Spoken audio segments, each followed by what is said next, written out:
What is going on, everybody? Welcome back to the channel. After Sound here, bringing you Splinterlands content every single day. We also stream right here on this channel every Tuesday, Thursday, and Sunday morning, so come by and say hello. This video is also brought to you by two different things. Since we don't do any sponsorships here on the channel, I'll go ahead and show them out real quick. The first is my music, which is available anywhere you stream music under the name After Sound. And the second is a new podcast I just launched on my YouTube music channel called Chasing Infinity. It is myself and ChatGPT as my AI co-host, and we dig into a bunch of different topics, so go check it out. The links are in the description below. I appreciate the support. All right, guys, let's take a look at the Hall of Legends promo event that's going on right now. We are almost done with the first phase of this event. There's going to be 5 of them. You can see that there's 18 hours remaining in this sale. And maybe you'll be surprised, maybe you won't, I don't know, but we have actually crossed 100 million DEC that has been locked up. In fact, it is 107 million DEC, and like I said, my initial target was 120 million DEC, because over the course of 5 phases, that would equal the 600 million that have been that have been removed from the DAO and given to the team. But you know, in terms of, like, I think the way Matt's viewing this as 5 phases plus the auction. So if each of these does 100 or 100 plus, in his book, that's going to be a win. So at this point in time, that is where we are at. I would say, again, not necessarily a huge win in my book, but if I had to guess where Matt and the team were at regarding this event, they're probably going to view it as a success. So the thing is, we'll have to wait and see how the rest of this plays out. We've gotten a little bit of a teaser as to what is to come in the next couple of weeks in terms of the next promo cards. Those seem to be getting a much better reception. They seem to be much more, hey, you got to have this card, right? It's pretty awesome. It's going to be, you know, crucial for the meta, especially the sneak card. I forgot the names of the cards already, but the sneak dual element card with blast and execute. I mean, that thing's actually pretty spicy.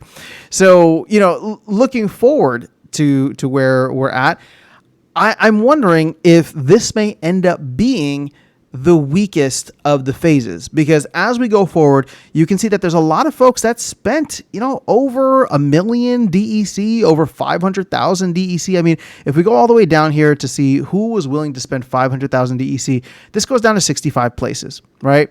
So people clearly viewed this and were willing to spend, you know, 500,000 DEC, which at PEG is $500. We're probably closer to like 375 or something right now, considering where DEC's PEG is 375 to 400.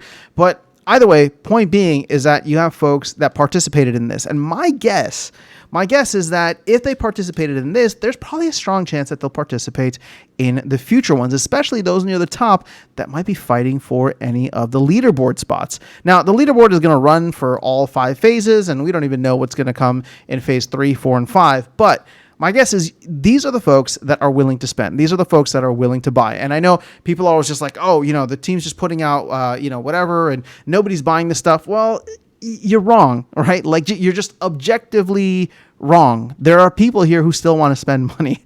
And whether you like it or not, they're going to continue to spend money if there's money, you know, if there are places in which they can.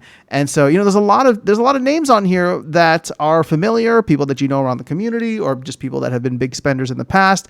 So I'm not necessarily surprised because these folks have been, you know, really supporting the game for a long time. And that's not meant as a dig against people that aren't buying these, right? Go ahead, vote with your wallet. It's just the rhetoric that I see about, like, oh, well, you know, nobody's spending money in this game anyway, right?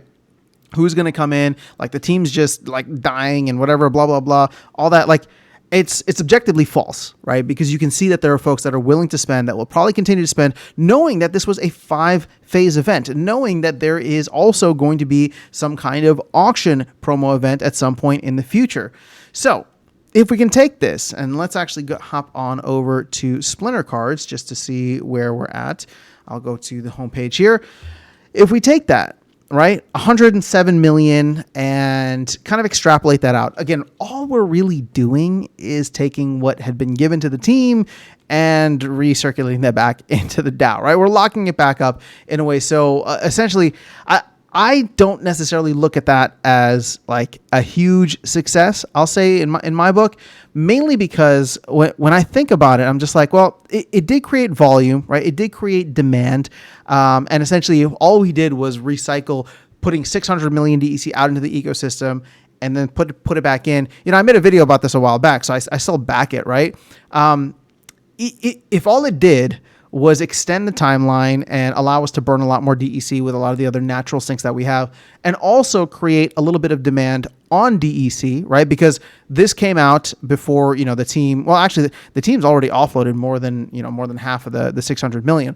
But the way that I'm viewing it is, if it created that demand for DEC, right? If it created that demand for DEC and is locking up that DEC back in the DAO and getting us closer to PEG, which objectively has happened, right? This is the closest we've been to PEG in a while, over 800 Splintoshis.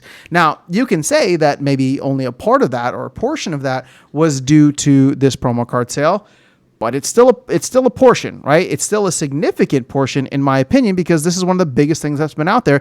And you can see over 100 million DEC was used to purchase this.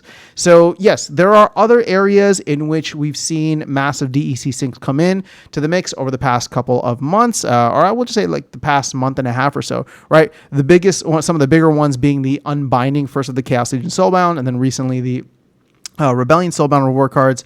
But ultimately, all that stuff coming into the mix, you can still quantifiably and objectively see that there is demand for these cards. So, like I said, looking forward, if we can continue to lock up that much every month, we'll just say like 100 million on average. Hopefully, it's higher than that, right? But you have October, November, December, and January, but I'm not even going to count to January. Let's just go to the end of the year.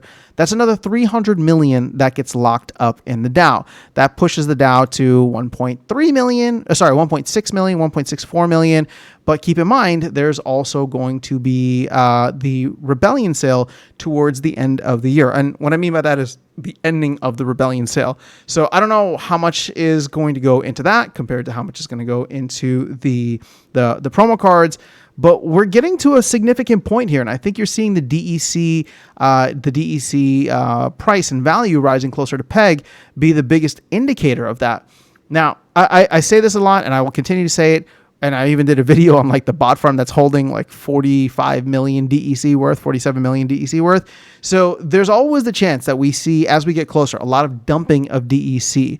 In fact, shout out to Bulldog. I mean, I think this is one of the best strategies. He's been calling this out on Twitter for a while, that the number of players, right? The number of DEC held by players is quite high. It's not really changing. And so a lot of people that got in on this trade, right, buying DEC when it was 60, 70% of PEG, and then dumping it when it's near the top. I mean, I've said that in the past. I've taken advantage of this trade in the past as well, right? Where you're just hoarding a bunch of DEC. You know that the team is going to work their butts off to try and get it back. So there is a lot of sell pressure still, in my opinion. Now, you can look at this and say, well, 1.3 billion, that's a lot. Maybe not all of it is going to get dumped on the market. Maybe people are waiting. They're going to buy some Rebellion packs. I don't know, whatever the case is.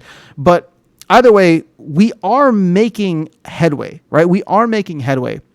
And I do think that that's an important thing, because not only is that going on, but we are also seeing strength in SPS.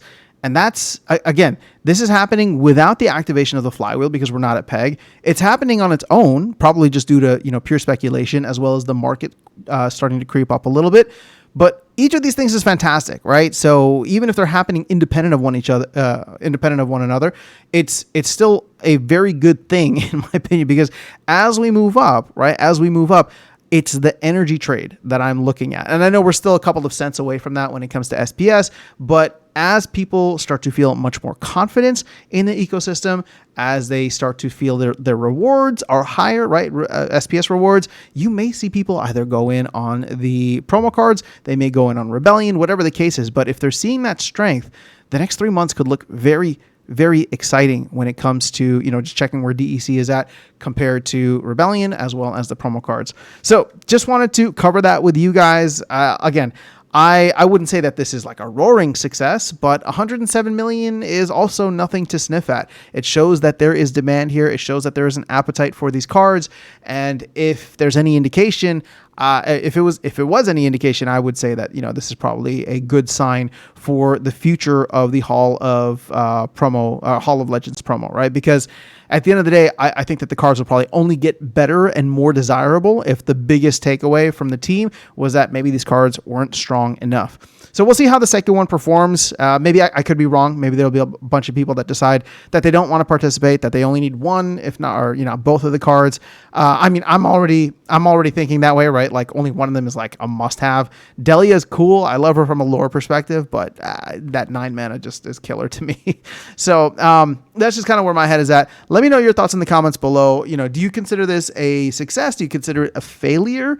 And I'd love to hear your reasons as to why. But that is all I have for you guys in this video. I'll catch you all in the next one and see you around the game. Take care.